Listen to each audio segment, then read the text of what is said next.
বুড়ো মাঝিটাকে তাড়া লাগানো বৃথা জেনেই অনিমেষ বহুক্ষণ চুপ করেছিল। তার ফলে মাঝি আর আরোহী দুজনেই হাল ছেড়ে নিশ্চিন্ত হয়ে বসেছে। মাঝির বকাটাই রোগ, এমনকি ভাবভঙ্গি দেখে মনে হচ্ছিল ওইটাই পেশা। ওর বউ কতদিন মরেছে, ছেলের বিয়ে দিয়ে কি ভুল করেছে, জামাই কেন মেয়েকে নেয় না, ছোট জামাইটা জুয়ারি, ছেলেটা নেশা করতে পেলে আর কিছু চায় না, খুব ছেলে বয়সে একবারও কলকাতা গিয়েছিল কিন্তু অত হট্টগোলে মাথা ঠিক থাকে না বলে পালিয়ে আসতে পথ পায়নি, আবার একবার যাবে মা কালীকে দর্শন করতে, ইত্যাদি ইত্যাদি তথ্য পরিবেশন করবার ফাঁকে ফাঁকে কেবলমাত্র দম নেবার প্রয়োজনে যখন থামে তখনই শুধু দাঁড় বাইবার কথা মনে পড়ে। সুতরাং শহরে যাবার বাস যে পাবে না তা অনিমেষ আগেই বুঝেছিল, কিন্তু এমন অবস্থায় যে পড়বে তা কল্পনা করে। বাস তো নেই, আশেপাশে কোথাও মানব বসতির চিহ্ন যেন চোখে পড়ে না। নৌকো এসে যেখানটায় ভেড়ে সেখানে বাঁশের মাচা মতো একটা আছে, জাহাজ ঘাটা হলে অনায়াসে যেটি বলা যেত। সেই মাচাতে নেমে অসহায়ভাবে অনিমেষ একবার চারিদিকে তাকিয়ে দেখল। নিচে ময়ূরাক্ষীর কালো জল নিঃশব্দে বয়ে যাচ্ছে। তার স্রোতের গতি থাকলেও তবু একটু প্রাণ স্পন্দন বোঝা যেত। এত মন্থর তার স্রোত, এত নিস্তরঙ্গ যে যেন মনে হচ্ছে সমস্ত জলটা যেন জমাট বেঁধে স্তব্ধ হয়ে গেছে। ওপারে ভগীরথপুর গ্রাম, বেশ সম্পন্ন গ্রাম তা সে জানে, বহু লোকের বাস, অনেক পাকা বাড়ি, স্কুল, ডাকঘর আছে, কিন্তু এখান থেকে তার কিছুই দেখা যায় না। ঘাট থেকে উঠে যে রাস্তাটা গ্রামের দিকে গিয়েছে তার সাদা বালির আভাস নিবিড় বনের অন্ধকারে মিশে গেছে একটুখানি গিয়েই। দুদিকে বড় বড় গাছ, কি গাছ তা বোঝা যায় না, কিন্তু তারই অসংখ্য শাখা পল্লব সমস্ত গ্রামটাকে যেন চোখের আড়াল করে রেখেছে। একটা আলোর রেখা পর্যন্ত চোখে পড়ে না। ওপারেই যদি এই হয়, এপারের অবস্থা সহজেই অনুমেয়। এপারে যেদিন সে এসেছিল সেদিন দিনের বেলাও কোনো গ্রাম ওর চোখে পড়েনি। বাসটা এসে একেবারে এই ঘাটের ধারে দাঁড়ায়, যাত্রীরা সবাই ভগীরথপুর চলে যায়। সেদিন অন্তত এমন কেউ ছিল না যে ওপারে কোথাও যাবে। আসার সময় দুদিকে আম গাছের ঘন বন কাটিয়ে এসেছিল, বেশ মনে আছে। হয়তো ছিল কোথাও ঘর বাড়ি, কিন্তু তা ওর চোখে পড়েনি। পারাপারের জন্য একটা খেয়া নৌকা আছে, চওড়া ভেলার মতো প্রকাণ্ড বস্তু, কিন্তু শেষ বাস চলে যাবার পর আর ওপার থেকে কেউ আসবার সম্ভাবনা নেই জেনে সেই ইজারাদারও বহুক্ষণ বাড়ি চলে গেছে নৌকোটা ওপারে বেঁধে রেখে। বাবু, ভাড়াটা? তাড়া লাগায় মাঝি। বিহ্বলতা কাটে, কিন্তু যেন আরো ব্যাকুল হয়ে ওঠে অনিমেষ। ভাড়াটা কি রে? এই অন্ধকারে রাত্রিতে আমি এখানে কোথায় থাকবো? তুই তো 1 ঘন্টার রাস্তা 7 ঘন্টা এনে আমাকে এই বিপদে ফেললি। এখন নিদেন ওপারে পৌঁছে দে, দেখি কোথাও একটু আশ্রয় পাই কিনা। এপারে এই জঙ্গলে শেষে কি বাঘের পেটে প্রাণ দেব? চল ওপারে নিয়ে চল। উটি লাল্লা বাগ্গা, উটি লাল্লা বাগ্গা। সে কি, কেন রে, কি হয়েছে? তার উত্তরে মাঝি যা বলল তার অর্থ হচ্ছে এই: ওপারে অন্য নৌকা গেলে খেয়ার ইজারাদার বড্ড বকাবকি করে, পুলিশে ধরিয়ে দেয়। সুতরাং ওপারে যাওয়া ওর পক্ষে সম্ভব নয়। অনিমেষ তাকে অনেক করে বোঝালো। ওপারে তাকে ধরবার জন্য ইজারাদার যদি বসে থাকতো তো অনিমেষ তাকেই ডাকত। শুধু ইজারাদার কেন, জনমানবের চিহ্ন থাকলেও সে মাঝিকে এ অনুরোধ করত না।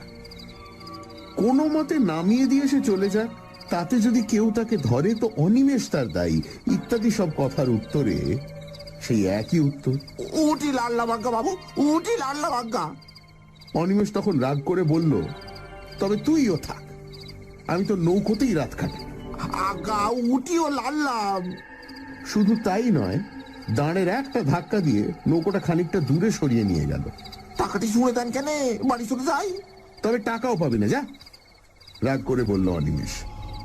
কিন্তু যখন দেখে বুড়োটা সত্যি সত্যি একটা নিঃশ্বাস ফেলে ঘরমুখো হচ্ছে, তখন সে একখানা 1 টাকার নোট গলা পাকিয়ে ছুঁড়েই দিল। যা বেটা যা, পথে ডুবে মরিস তো ঠিক হয়, মনে মনে বলে অনিমেষ। ব্যাস, এরপর সব পরিষ্কার। ওপারে ঘন বনের নিবিড় অন্ধকার, সামনে অতল শান্ত জলে তারই রহস্য যেন জমাট বেঁধে, আর এপারে তার চারপাশ ঘিরেও দৈত্যের মতো কতগুলি গাছপালা। সুটকেসটা মাচার ওপর পেতে সেখানেই জেকে বসলো অনিমেষ। বাঘ ভাল্লুক যদি সত্যি আসে তো জলে ঝাঁপিয়ে পড়তে পারবে, এখানেই খানিকটা তবু নিরাপদ। খড় খড় ঝটপট শব্দ করে কি একটা পাখি উড়ে বসলো মাথার উপর। ভয় পেয়ে চমকে উঠল অনিমেষ। কাছেই কোথায় শুকনো পাতার উপর দিয়ে কি একটা সরীসৃপ চলে গেল বোধহয়। সামান্য শব্দ, তবু বেশ স্পষ্ট। জলের মধ্যে হঠাৎ একটা মাছ ডিগবাজি খায়, ওইটুকু আওয়াজ। কিন্তু অনিমেষের মনে হলো যেন বন্দুকের শব্দ উঠল কোথাও। বিশ্রী লাগছে। তারার আলোতে যতদূর দৃষ্টি চলে বহুক্ষণ ধরে ধরে হাত ঘড়িটা দেখল। মাত্র রাত 9টা। কলকাতায় সবে সন্ধে, কিন্তু এখানে মনে হচ্ছে নিশুতি রাত। এখনো দীর্ঘ সময় তাকে এখানে অপেক্ষা করতে হবে। কখন ভোর হবে, তারপর কখন ইজারাদারের ঘুম ভাঙবে, তবে সে একটু লোকালয়ের মুখ দেখতে পাবে। বাস একটা আসে এখানে সকাল 8টা নাগাদ। সন্ধেতে যেটা এসেছে সেটা কাছাকাছি কোনো গ্রামে থাকে।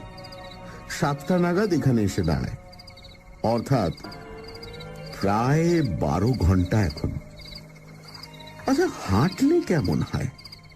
পাশের রাস্তাটা ধরে হাঁটতে থাকলে কি আর গ্রাম একটা পাওয়া যাবে না কাছাকাছির মধ্যে? কিন্তু সেখানে যদি তাকে আশ্রয় দিতে কেউ না চায়, ডাকাত বলে মনে করে। তাছাড়া দুদিকে যা ঘন ঘন বন, যদি বাঘ আসে। মুর্শিদাবাদ জেলায় এসব অঞ্চলে প্রায়ই বাঘ বেরোয়। দরকার নেই বাবা, 10-11 ঘন্টা সময় এরকম করেই কেটে যাবে। ও ও মশাই, শুনছেন? বাস মিস করেছেন বুঝি? কোথাও আশ্রয় পাননি? অস্ফুট একটা শব্দ করে চমকে ওঠে অনিমেষ, বরং আঁতকে ওঠে বলাই ঠিক। কখন নিঃশব্দে কে পেছনে এসে দাঁড়িয়েছে ওই এইটুকুও তো টের পাইনি। সামান্য পুটো নড়ার শব্দের দিকেও তো সে কান পেতেছিল। কয়েক মুহূর্ত যেন ভয়ে আড়ষ্ট হয়ে থেকে ঘাড় ফেরাতেও সাহস হল না। কথাগুলো যে বলেছে সে একেবারে ওর পেছনেই এসে দাঁড়িয়েছে, অত্যন্ত দ্রুত, যেন একটা কথা শেষ হবার আগেই আর একটা কথা শুরু হয়েছে। এইভাবে পরপর 3টি প্রশ্ন করে আগন্তুকটিও চুপ করে দাঁড়িয়ে নিঃশ্বাস ফেলছে। অবশেষে প্রায় মরিয়া হয়েই অনিমেষ ফিরে তাকায়। রোগা কালো গোছের একটি মানুষ, খুব বেটে নয়, তাই বলে ঢ্যাঙাও বলা চলবে না। উস্কো খুস্কো একমাথা চুল ও ঘন দাড়ি গোট। ঘন দাড়ি কিন্তু আবক্ষ বিস্তৃত নয়, মধ্যে মধ্যে কামানো বা ছাঁটা হয় এমন দাড়ি, খোঁচা খোঁচা। একখানা খাটো আধময়লা কাপড় পরনে, কোঁচার খুঁট গায়ে জড়ানো। মোটা ভুরুর আড়ালে কোটরগত চক্ষু, তীক্ষ্ণ দৃষ্টি, নিঃশব্দে শুধুমাত্র চাউনির দ্বারাই যেন অনিমেষের সমস্ত ইতিহাস আয়ত্ত করবার চেষ্টা করছে। বলছিলাম যে আপনি বোধহয় কোথাও আশ্রয় পাচ্ছেন না, না? তাহলে বরং চলুন না হয় আমার কুটিরেই কোনো মতে রাতটা কাটিয়ে দেবেন। হায় রে, কপাল কুণ্ডলারা শুধু উপন্যাসেই দেখা যায়। যাকে নবকুমারের অদৃষ্টতা নয় তা তো বোঝাই যাচ্ছে। তাই বলে কি ওর চেয়ে ভদ্র চেহারার কেউ জুটতে নেই? এই লোকটাকে দেখেই যেন পাগল বলে মনে হয়। শেষ পর্যন্ত এর আশ্রয়ে গিয়ে কি আরো বিপদে পড়বে নাকি? কি বলেন? যাবেন নাকি? আ- আ- আ- আপনি এখানে মানে আমতা আমতা করে অনিমেষ। আমার এখানেই একটা ঘর আছে, এই যে। লোকটা আঙুল দিয়ে দেখায়। সত্যি তো, এই তো, বলতে গেলে তার সামনেই পাড়ের উপর একখানা খড়ের ঘর। ও অঞ্চলে যেমন হয় তেমনি। আশ্চর্য, এতক্ষণ তার চোখে কি হয়েছিল? লোকটি বোধ হয় তার মনের ভাব বুঝেই হেসে বলল, ঘরে আলো ছিল না কিনা, তাই অন্ধকারে টের পাননি। আমিও বাড়ি ছিলুম না, নদীর ধার দিয়ে দিয়ে একটু বেড়াতে গিয়েছিলুম। অন্ধকারে একা একা বেড়াতে আমার বেশ লাগে। এখানে বাঘের ভয় নেই? আছে বই কি, তবে আমার অত ভয় নেই। মরবার ভয় করি না, করে লাভই বা কি বলুন? মরতে তো একদিন হবেই। না, লোকটাকে ঠিক পাগল বলে তো মনে হয় না। চলুন চলুন, ঘরে বসেই কথাবার্তা হবে ক্ষণ। চলুন বলে সুটকেসটা তুলে নেয় অনিমেষ। একখানা নয়, পাশাপাশি দুখানা ছোট ঘর, সামনে এক ফালি দাওয়া। ভেতর দিকে আরো কি আছে তাও নজরে পড়ল না। দাওয়া বেশ ঝকঝকে করে নিকানো, পরিচ্ছন্ন। লোকটি আগে আগে পথ দেখিয়ে নিয়ে গিয়ে ওকে দাওয়াতেই দাঁড় করিয়ে রেখে দৌড় খুলে ভেতরে ঢুকল। তালা চাবির বালাই নেই, দৌড় শুধু ভেজানোই ছিল। ঠেলা দিতেই নিঃশব্দে খুলে গেল। ভেতরে ঢুকে আশ্চর্য রকম ক্ষিপ্রতার সঙ্গে একটা আলো জেলে লোকটি বলল, আসুন আসুন, ভেতরে আসুন। সানডে সাসপেন্স, শুধুমাত্র রেডিও মির্চি 98.3 FM এ। It's hot. গল্পের পরবর্তী অংশ ব্রেকের পর। সানডে সাসপেন্সে আজ গজেন্দ্র কুমার মিত্র লেখা এক রাত্রির অতিথি। অনিমেষ নৌকো করে একটা জায়গায় এসে পৌঁছেছে, ওপারে ভগীরথপুর গ্রাম। কিন্তু জায়গাটি একেবারেই নির্জন। ঘাটের ধারে বাস এসে দাঁড়ায়, কিন্তু সেদিন শেষ বাসও চলে গেছে। মাঝি কোনো রকমে অনিমেষকে নামিয়ে দিয়ে চলে গেল। অন্ধকার রাতে অনিমেষ একেবারেই একা। এমন সময় একটি লোক এসে অনিমেষকে আশ্রয় দিতে চাইল। লোকটি বলল, তার মৃত্যু ভয় বা বাঘের ভয় কোনোটাই নেই। লোকটি অনিমেষকে তার বাড়ি নিয়ে এলো। তারপর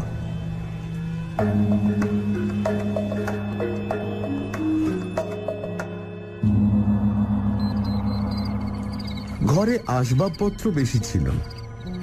একটা তক্তপোষের ওপর একটা মাদুর বিছানো, শয্যা বলতে এই, একটা বালিশ পর্যন্ত নেই। এক পাশে একটি দড়ি টাঙানো, তাতে খান্দুই কাপড়।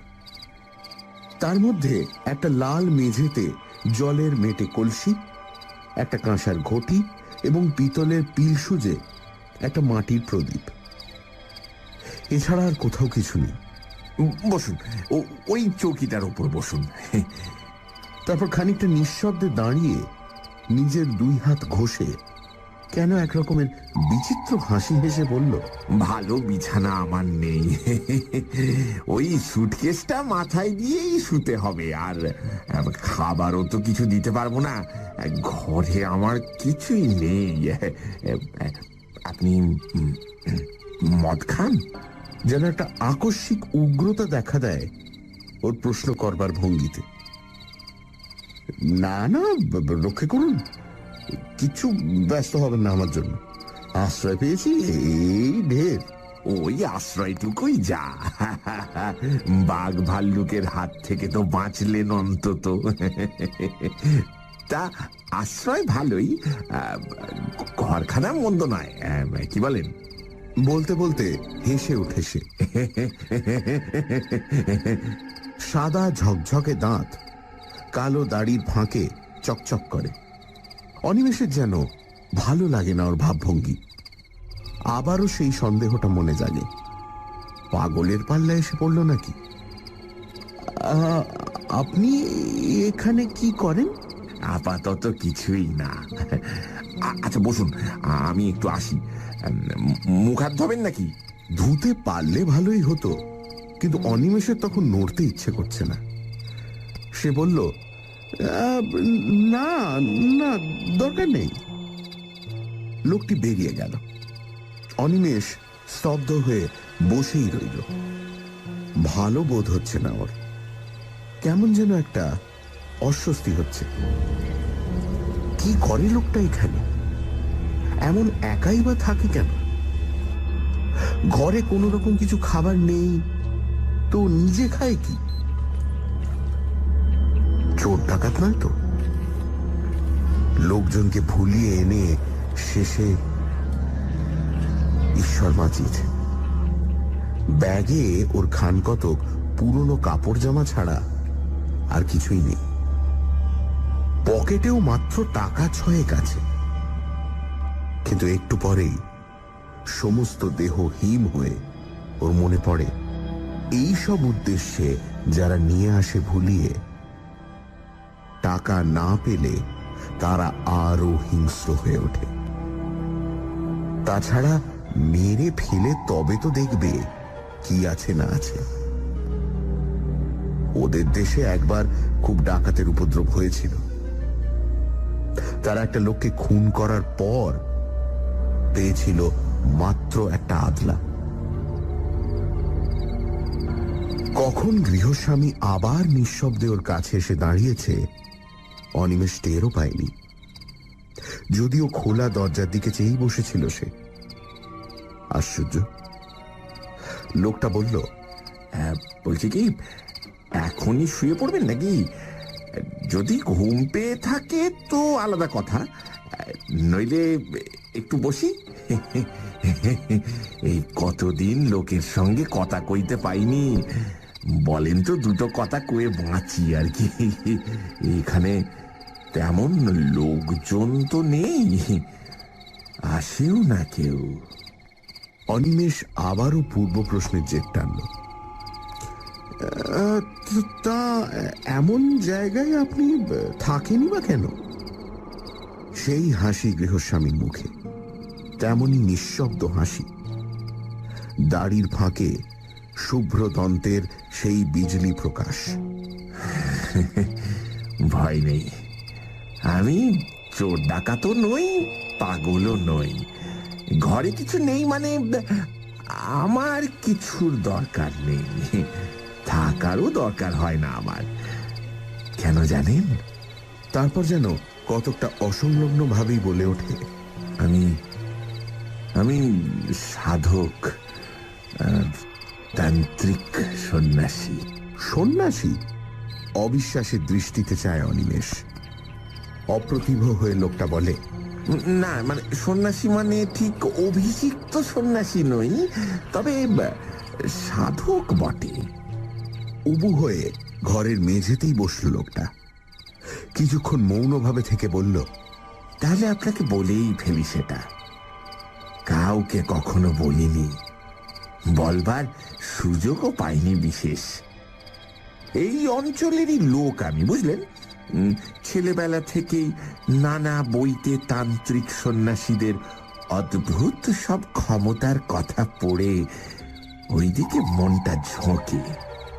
মনে হতো আমিও ওই সব সাধনা করে সিদ্ধ হব, তারপর প্রাণ ভরে পৃথিবীর সব ঐশ্বর্য ভোগ করব।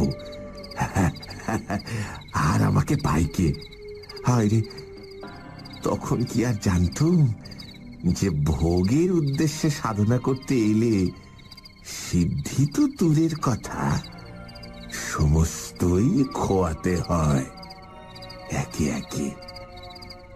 এই পর্যন্ত বলে লোকটি চুপ করল। এতক্ষণ অনিমেষও অনেকটা সহজ হয়েছে। লোকটির ভাবভঙ্গি আর কথাবার্তায় সত্য কথা বলছে বলেই মনে হয়। দুশ্চিন্তা অনেকখানি কমে গেল। বাড়ি আমার এই অঞ্চলে নয়, বাড়ি সেই 5 ধুপির কাছে। তা এখানে কেন এলুম বলছি, দাঁড়ান। বলেছি আপনাকে, ওই ছেলেবেলা থেকেই ওই দিকে ঝোঁক গিয়েছিল।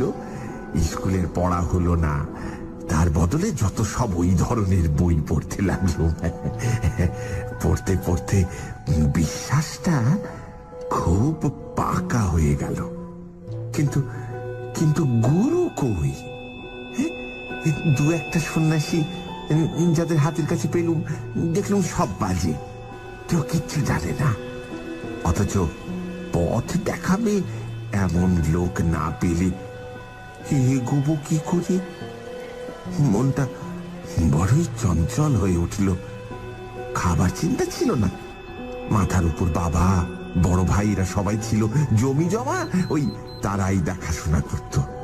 অবশ্য আমি বকুনিও খেয়েছি ঢের, কাজকর্ম কিছু করি না বলে, কিন্তু সেসব গায়ে মাখিনি। তবে যতদিন যেতে লাগলো মনটা ততই ব্যাকুল হয়ে উঠল।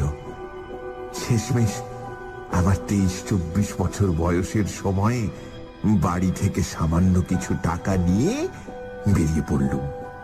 বেশ বুঝেছিলুম ঘরে বসে আর কিছু হবে না। এই তীর্থ তীর্থ করে অনেক দেশই ঘুরলুম, ভালো চাকরি বা ভালো বিয়ে করার অনেক সুযোগও পেয়েছিলুম। জানেন, সংসার, বুঝলেন মশাই, মায়ার ফাঁদ পেতে রেখে দেয় সারা জগতে। যাই হোক, সেদিকে মন ছিল না বলে কেউ বাঁধতে পারল না। কিন্তু আসল যা উদ্দেশ্য, তাও তো কিছু হলো না। এমনি ভাবে যখন ক্রমশ হতাশ হয়ে উঠেছি, তখন একদিন বাড়ি ফেরার পথে, বলতে গেলে ওই বাড়ির কাছে এসে হঠাৎ একজনকে পেয়ে গেলুম। বক্রেশ্বরের শ্মশানে এক সাধু থাকেন শুনলুম, উলঙ্গ থাকেন শ্মশানে শুয়ে। কেউ খেতে দিলে খান, নইলে এমনি থাকেন। কাঁচা মাংস, পাতা লতা, এমনকি বিষ্ঠা খেতেও তার আপত্তি নেই বোধ হয়, এমনই নিষ্পৃহ তিনি। খোঁজ করে করে গেলুম, প্রথম তো দেখাই পাওয়া যায় না। শেষে 3 দিন ধন্না দিয়ে পড়ে থাকতে দর্শন পেলুম। বিপুল দেহ, তীক্ষ্ণ দৃষ্টি, পাগলের মতো ভাবভঙ্গি। কিন্তু পাগল নন, না না না না না। একদিন আমার চোখের সামনেই দুদিক থেকে দুদল ভক্ত তাকে দর্শন করতে আসছে দেখে আমার চোখের সামনে শিয়ালের দেহ ধরে বনের মধ্যে গিয়ে সেদুলেন। কেউ আর খুঁজেই পেল না। বুঝলুম যে এতদিন ধরে যাকে খুঁজছিলুম, এতদিন পরে তাকে পেয়েছি। অনিমেষের মনেও ততক্ষণে গল্প জমে উঠেছে। লোকটি থামতেই সে বলল, তারপর লোক তো পেলুম, তাকে ধরি কি করে? কিছুতেই ধরা দেয় না। কিছু বলতে গেলে শ্মশানের পোড়া কাঠ তুলে তেড়ে আসে। একদিন একদিন খুব কান্নাকাটি করতে সব শুনলে মন দিয়ে, কিন্তু তারপর যা বকুনিটি দিলে, বলে ভালো চাস তো এসব মতলব ছাড়, সাধনা করবি তুই ওই 1.5 কাঁপা নিয়ে, তোর কাজ নয়, বুঝলে, মরবি একেবারে। তাছাড়া ভোগ করবার জন্যে সব কাজ যে করতে আসে, তার একুল ওকুল দুকুল যায়। ঘরের ছেলে ঘরে ফিরে যা, যা বিয়ে থা কর, নিজে নিজেই ভগবানকে ডাক, নয়তো কুলগুরুর কাছে দীক্ষা নিস। অনেক কাকুতি মিনতি করলাম, বাবার আর দয়া হলো না। আমি কিন্তু মশাই হাল ছাড়লুম না। আমার তখন জেদ চেপে গেছে কিনা ওই কানেই পড়ে রইলুম, বলতে গেলে না খেয়ে দে, আর গোপনে ওর দিকে নজর রাখলাম, যদি আসল প্রক্রিয়ার কিছু হদিশ পাই। বুঝলেন না, এতদিন কি আর বৃথাই এ লাইনে ঘুরেছি। আসল মানুষ না পাই ওদের ভেতরের কথা কিছু কিছু জেনেছি বই কি। তারপর হলো কি মশাই, আরো দু একজন সাধক আর ভৈরবী ওখানে এলো বাবার সঙ্গে দেখা করতে, গোপনে এলো। কিন্তু আমি তো ওইখানেই পড়ে থাকি, আমাকে এড়াবে কি করে? পর কদিন ওদের চক্র বসলো, আমি তাও দেখলুম। মনে হলো যে আর কি, সব তো শিখে গেছি। ওখান থেকে রওনা হয়ে আর বাড়ি ফিরলুম না।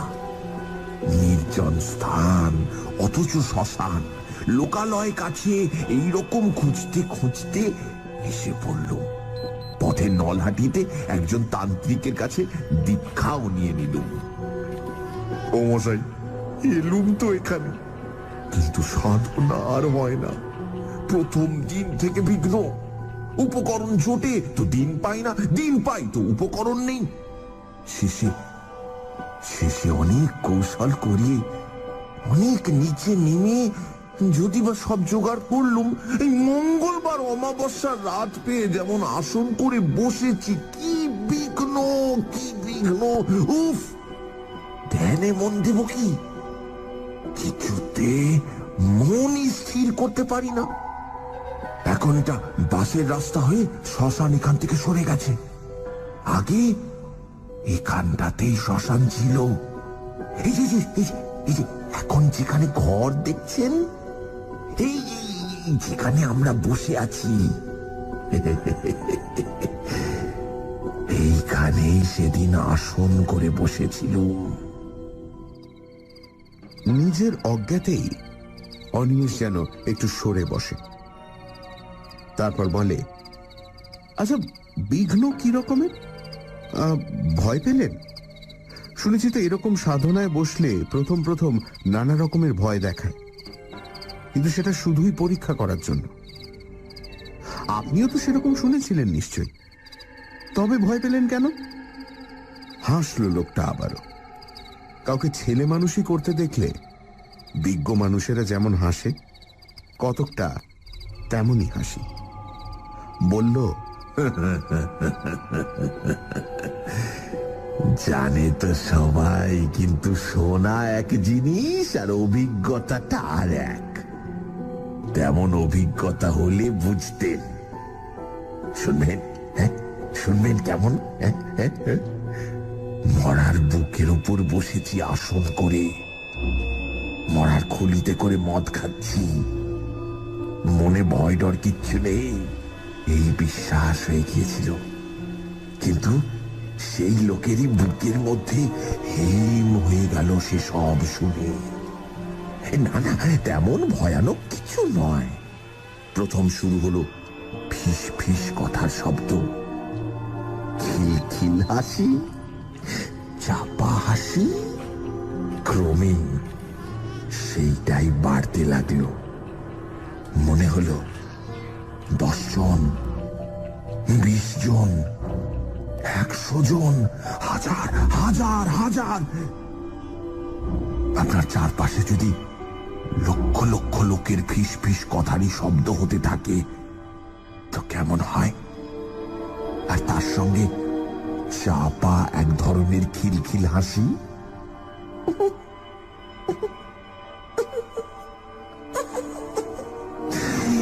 তবু আমি স্থির হয়ে আসনেই বসে রইলুম, নড়লুম না।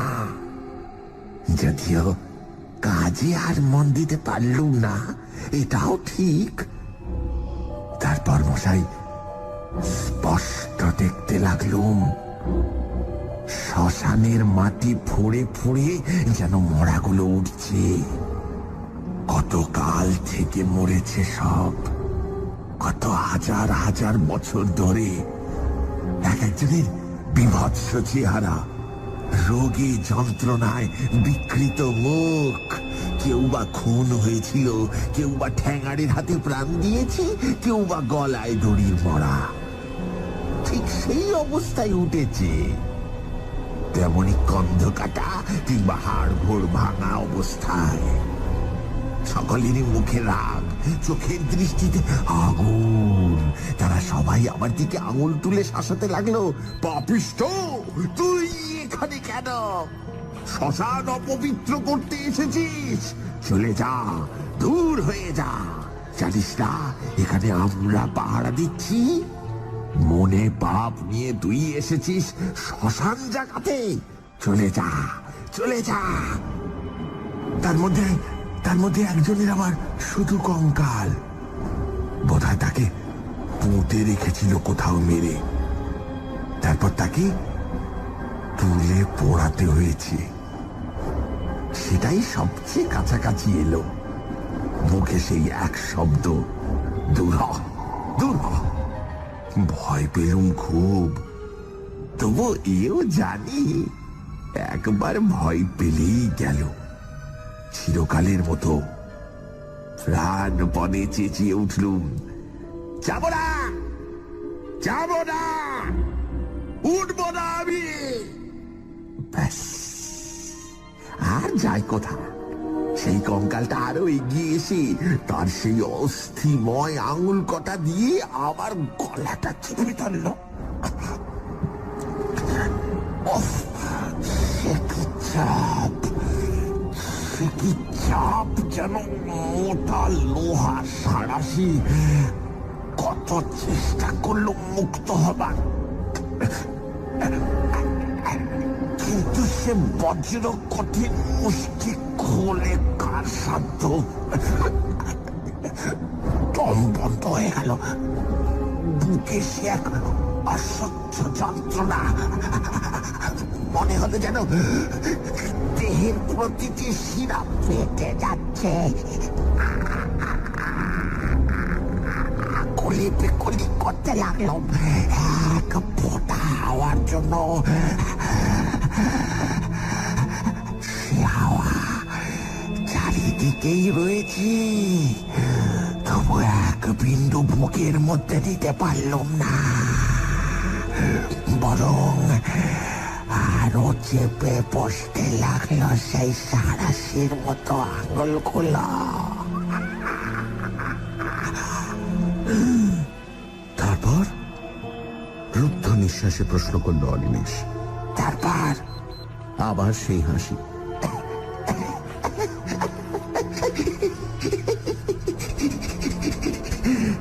তারপর আর কি? মুক্তি।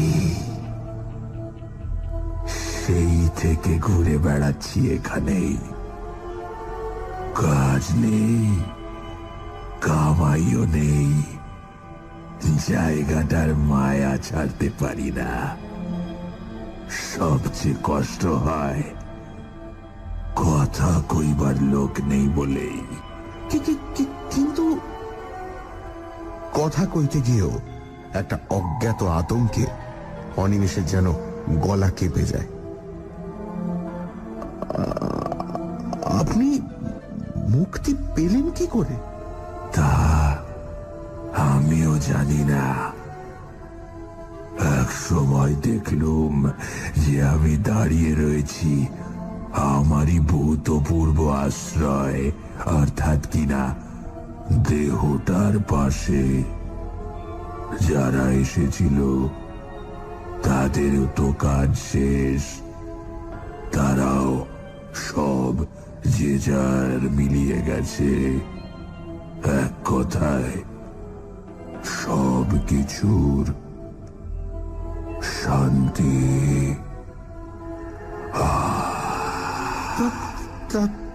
তার মানে কি? আপনি কি বলতে চান যে আপনি তখন মারা গেছেন? আপনি কি মরা?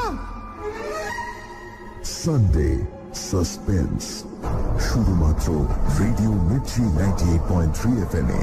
It's hot.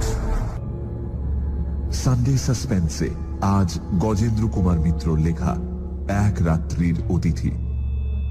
অনিমেষ শুনছে জনৈক সাধকের আত্মজীবনী। সে নিজের মুখেই বলছে যে সে চোর, ডাকাত বা পাগল কোনোটাই নয়। তান্ত্রিক সন্ন্যাসী হবার বাসনা নিয়ে লোকটি বাড়ি ছেড়েছিল। তারপর এক সাধুর সংস্পর্শে এসে নানা রকম সাধনা করতে শুরু করে এবং একদিন রাতে তার সাধনার সময় শ্মশানের মাটি ফুঁড়ে ভয়ঙ্কর আত্মারা উঠে আসে। একটি কঙ্কাল তার গলা চেপে ধরে এবং তারপর সে সম্পূর্ণ মুক্তি পেয়ে যায়।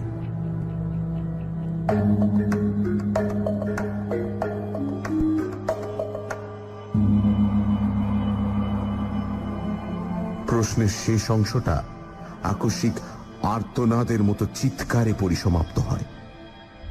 কিন্তু প্রশ্ন সে করছে কাকে? কেউ তো নেই, শুধু সে একা বসে আছে ঘরে। বাকি জিনিসগুলো ঠিক আছে, পিদিমটা তেমনই জ্বলছে, শুধু উবু হয়ে বসে যে লোকটা কথা বলছিল সে আর নেই। কোথা দিয়ে গেল লোকটা? কখন উঠে গেল তার চোখের সামনে দিয়ে? বারবার এই ব্যাকুল প্রশ্ন ওর মনে উঠতে লাগলো, কিন্তু উত্তর দেবে কে? খানিক পরে আসল প্রশ্নটা আবার প্রবল হয়ে উঠল। তাহলে কি লোকটা যা বলে গেল তাই সত্যি? ও লোকটা মানুষ নয়, অশরীরী, বিদেহী আত্মা। খাবার কিছু লাগে না ওর, বলেছিল বটে। মরবার ভয় নেই। গায়ে কাঁটা দিয়ে ওঠে অনিমেষের। কিন্তু সে শিক্ষিত ছেলে, বিজ্ঞান পড়া ছেলে। এসব মিথ্যা কল্পনা, আত্মসম্মোহন বলেই জানে। সে বিশ্বাস করবে না এই কথা যে বিংশ শতাব্দীর মধ্যভাগে বসে সে ভূত দেখেছে। আচ্ছা, পেছনে ছায়া পড়েছিল কি ওর? মনে করবার চেষ্টা করে অনিমেষ। সত্যি কি না লোকটা তার সঙ্গে তামাশা করেছে? আগে যা ভেবেছিল তাই? ডাকাত বা ঠ্যাঙাড়ে জাতীয়, ভয় দেখিয়ে গেল, এরপর কাজ হাসিল করা সোজা হবে ভেবে? মনকে প্রবোধ দেয় সে, এইটে হওয়াই সম্ভব। ভূত হলে আলোয় থাকবে কি করে? বদমাইশ। আরো বেশি ভয় দেখাবার জন্য ম্যাজিকওয়ালাদের মতো চোখে নিমেষে সরে গেছে। দৌড়টা বন্ধ করে দেবে নাকি? দেওয়াই উচিত। পালাবে? কোথায় যাবে এই অন্ধকারে? আরো তো ওদের কবলে গিয়েই পড়তে হবে। সে দেখতে পাবে না ওদের, ওরা দেখবে। তার চেয়ে দৌড় বন্ধ করে বসে থাকা মন্দ নয়। যা হবার হবে। আলো তো থাকবে এখানে, লোকগুলোকে চোখে দেখা যাবে। অনিমেষ অতি কষ্টে উঠে দাঁড়ালো। হাতে পায়ে যেন জোর নেই। কোনো মতে উঠে গিয়ে সন্তর্পণে দৌড়টা বন্ধ করে দিল। ভাগ্যিস ভেতরে খিল আছে, বেশ মজবুত খিল। দেখে শুনে ভালো করে বন্ধ করল। যাক, নিশ্চিন্ত। কিন্তু এ কি? হঠাৎ আলো নিভে গেল যে। মুহূর্তের মধ্যে কোন রকম নোটিশ না দিয়েই ঘরটা তার চারপাশ নিশ্ছিদ্র অন্ধকারে ভরে গেল। তেল ছিল না, কিন্তু তাহলে তো একটু একটু করে ম্লান হয়ে আসবে। তবে ভয়ে ওর গাটা হিম হয়ে গেল।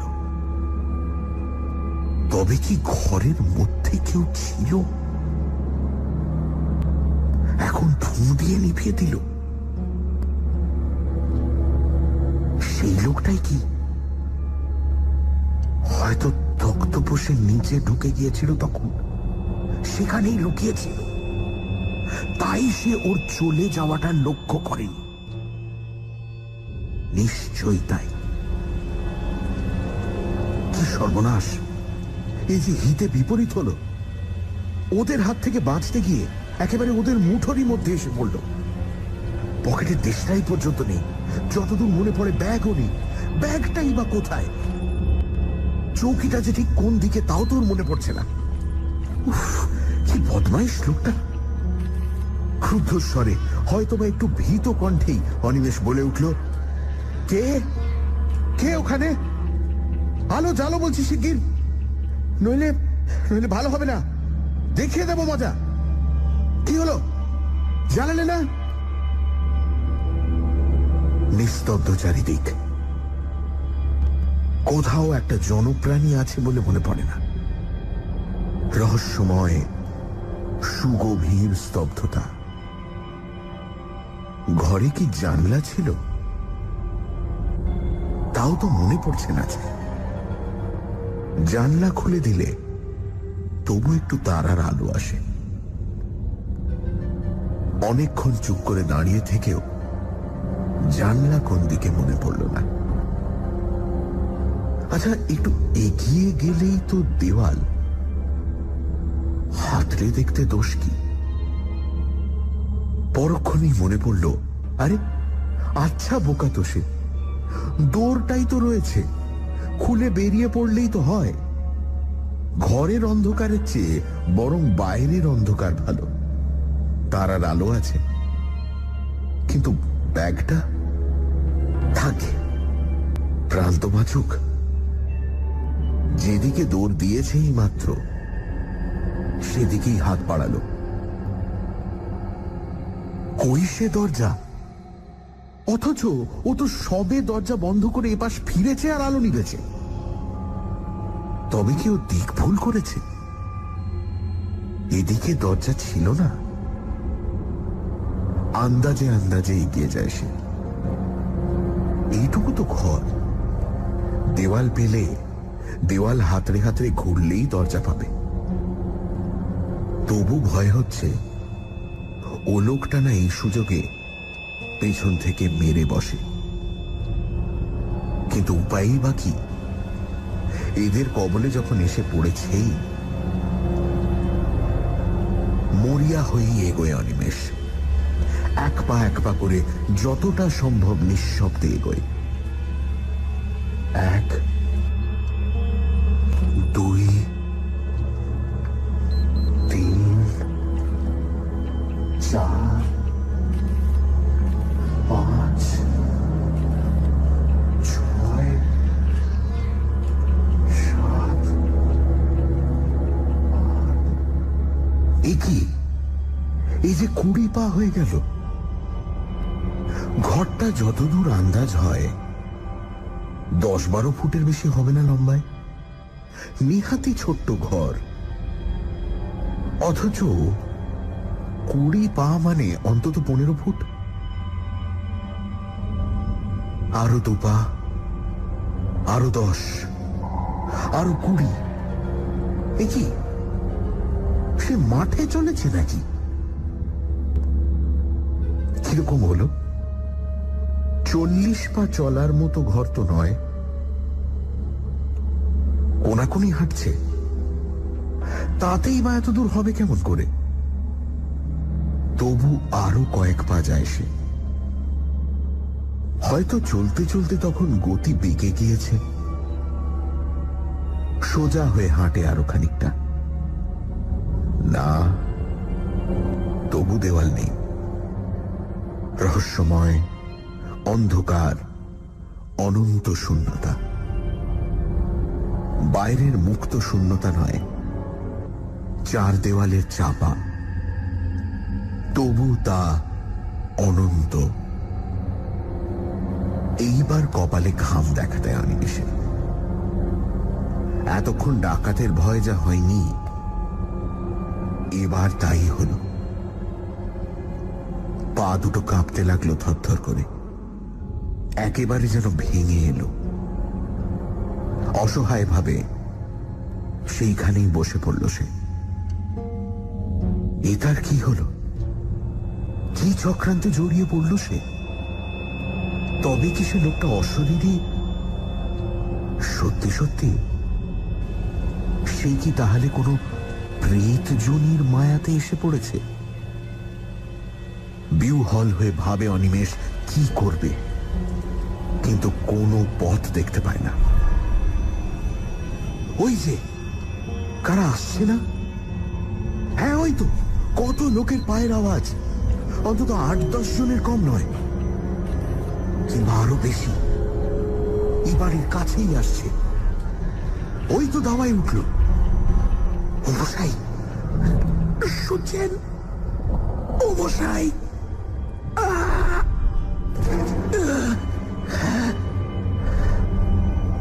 গলা দিয়ে স্বর বেরোল না। টাকরা শুকিয়ে গিয়েছে, গলা কাঠ। কিন্তু ওরাই যদি সেই ডাকাতের দল হয়, তা হোক, তবু তো তারা মানুষ। ভরসা হল একটু অনিমেষে। তাহলে অন্তত এটা প্রেতের মায়া নয়। আহ, বাঁচা গেল। হ্যাঁ, ডাকাতি নইলে ওরা অমন ফিস ফিস করে কথা কইবে কেন? বহু লোক যেন পরস্পরের সঙ্গে ফিস ফিস করে কথা কইছে। আরো লোক বাড়ছে, আরো বহু পায়ের শব্দ, অসংখ্য অগণিত ফিস ফিস করে কথা বলার আওয়াজ। দেখি ওরা কি ঘরে ঢুকছে নাকি? কেমন করে ঢুকলো? ওর যে চারিদিকে শব্দগুলো এগিয়ে আসছে, ওর চারপাশে খুব কাছে খিলখিল করে চাপা হাসির শব্দ। অনেকে হাসছে, তবু শব্দটা খুব জোর নয়। মাথা থেকে পা পর্যন্ত বরফ নেমে যায় যেন দেহের মধ্যে। হাত পায়ে আর কোনো সাড় থাকে না। আতঙ্ক যে এমন জিনিস, তা আগে অনিমেষ কখনো কল্পনাও করেনি। মস্তিষ্ক শুদ্ধ যেন নিষ্ক্রিয় হয়ে আসছে। চিৎকার করবে, চিৎকার করবে, সাধ্য নেই। পালাবে, পথ কই? কিন্তু কিছু তো একটা করা উচিত। লোকগুলো যেন কি ঘিরে ধরেছে। তাদের নিঃশ্বাস, দূষিত তীব্র উষ্ণ নিঃশ্বাস ওর সর্বাঙ্গে। মনে পড়ে গেল লোকটার বর্ণনা। সেও তো এমনই ফিস ফিস শব্দ শুনেছিল, এমনই হাসি। তারপর সেই মৃতের পুনরুত্থান, সেই কঙ্কালের অভিযান। তার অদৃষ্টে কি তাই হবে? সে তো কোনো দোষ করেনি। সে তো সাধনা করতে আসেনি সবের বুকের উপর চড়ে। হঠাৎ কে যেন হা হা হা হা করে হেসে উঠল তারই আশেপাশে কোথাও। তীক্ষ্ণ চড়া গলার সে হাসি। মনে হলো যেন তার পাশে অন্ধকারকে বিদীর্ণ করে ছড়িয়ে পড়তে চাইছে। আবার চারিদিকে দেওয়ালে ধাক্কা খেয়ে ফিরে আসছে তারই চারিদিকে। বহুক্ষণ ধরে যেন এই হাসির শব্দ ধ্বনিত আর প্রতিধ্বনিত হতে লাগলো তাকে ঘিরে। বিশ্রী তীক্ষ্ণ একটা উপহাসের হাসি। সে হাসির জাল যেন তাকে চারিদিক থেকে ঘিরে ধরেছে, আর নিস্তার নেই। প্রাণপণ চেষ্টায় মরিয়ার মতো চিৎকার করে উঠল একবার অনিমেষ, হে ভগবান, এ কি করলে? সত্যি তো, ভগবানের কথা তো তার মনে ছিল না। তাকে তো সে ডাকেনি।